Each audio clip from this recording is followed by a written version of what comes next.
საბოლოო ჯამში რომ შეხედავ ვამბობდი და ამას ვამბობ რომ თავარი ის არის რომ რაღაც ამიდის გამოიყენეთ, ყველაფერი გამოიყენეთ და თავარი არის რომ უკეთესად იყოს ცოტათი თორე აღარ მოგაგვის, მაგრამ ეს ერთ წელი უფრო მეტად გამოჩნდა რომ ყველა ერთნაირად ჭირდება ყველა რომ ადამიანს გადაიკიდოს და მეზობანიშვილი იდებს მეთქი, მაგრამ არ ვლაპარაკობ ამ ხადოს და გაზის პული გადაიხადოს. მე მოთხოვოს პასუხი და მოგიტყოს პასუხი.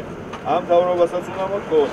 ამ რეგიონისთვის და ლენტეხის რაიონისთვის კონკრეტულად ძალიან დიდი მნიშვნელობა ჰქონდა იმ პროექტს, რომელიც ჩვენ ჰქონდა გვირაბთან დაკავშირებით და რომელიც რეალურად ლენტეხს შეძენდა აბსოლუტურად ახალ ფუნქციას და გამოაცოცხლებდა ამ რაიონს.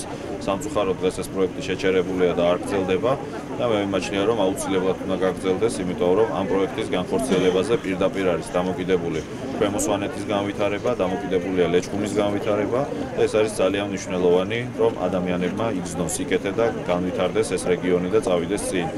ასევე არის მეორე თემა, რომელიც აქ არის ძალიან მტკივნეული, უკავშირდება მთის კანონს და მაღალმთიანი რაიონებისთვის დაწესებულ შეღავათს.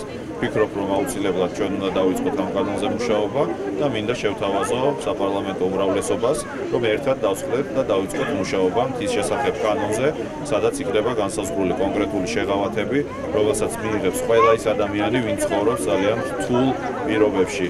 ლენტეხშიც, სვანეთშიც, ლეჩხუმშიც და საქართველოს ყველა სხვა მაღალმთიან რაიონშიც.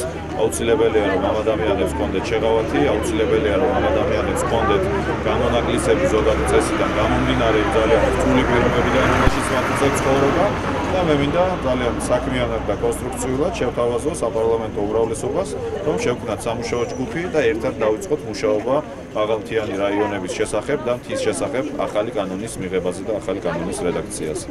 პრეზიდენტი აცხადებს, რომ შაბათს საგანგებო რეჟიმში უშუალო საბჭოს ხდომა უნდა გაემართოს მართულ ფაქტებთან დაკავშირებით. თქვენ თუ მიიღებთ მონაწილეობას და თუ არა აუცილებლად მიწვევის შემთხვევაში, რა თქმა უნდა, მივიღებ მონაწილეობას და მიმაჩნია, რომ არის საკითხები, სადაც ჩვენ ყველამ ერთად უნდა შევძლოთ გადავაბიჯოთ უთანხმოებას და ერთად დავდგეთ ქვეყნის დასაცავად. სწორედ ამიტომ ვიყავით ჩასული დვანში და სწორედ ამიტომ შევთავაზებ ყველა სხვა საპრეზიდენტო კანდიდატს. ერთი დღით შეგვეწყვიტა კამპანია, დავდგარიყავით ერთად მალტუხლართებთან და გვეთქვა, რომ მიუხედავად განსხვავებებისა, ჩვენ ყველა ვართ ერთიანი იქ, სადაც საკითხი ეხება საქართველოს ეროვნულ ინტერესს. ამიტომ მე დარწმუნებული ვარ, რომ ყველამ უნდა შევძლოთ გაერთიანება ჩვენი ქვეყნის დასაცავად და ბუნებრივია აქედან გამომდინარე მიწვევის შემთხვევაში სიამოვნებით მივიღებ მონაწილეობას უშიშროების საბჭოს ამ სხდომაში. საზოგადოებრივ მოღვაწეებზე ტელედებატებში. კი, რა თქმა უნდა, მივიღებ.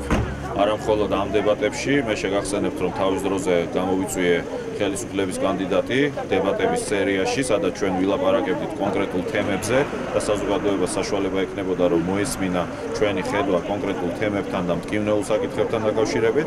სამწუხაროდ ამ შეთავაზებას არ მოყვა გამოხმაურება და ეს დებატები არ შედგა, მაგრამ რა თქმა უნდა, როგორც მინიმუმ იმ ფორმატში, რომელიც განსაზღვრულია საზოგადოებრივი მაუწყებლით, როგორც მინიმუმ ამ ფორმატში აუცილებლად მივიღებ მონაწილეობას. მომზადებული შეერთებას. გამარჯვებას გისურვებთ.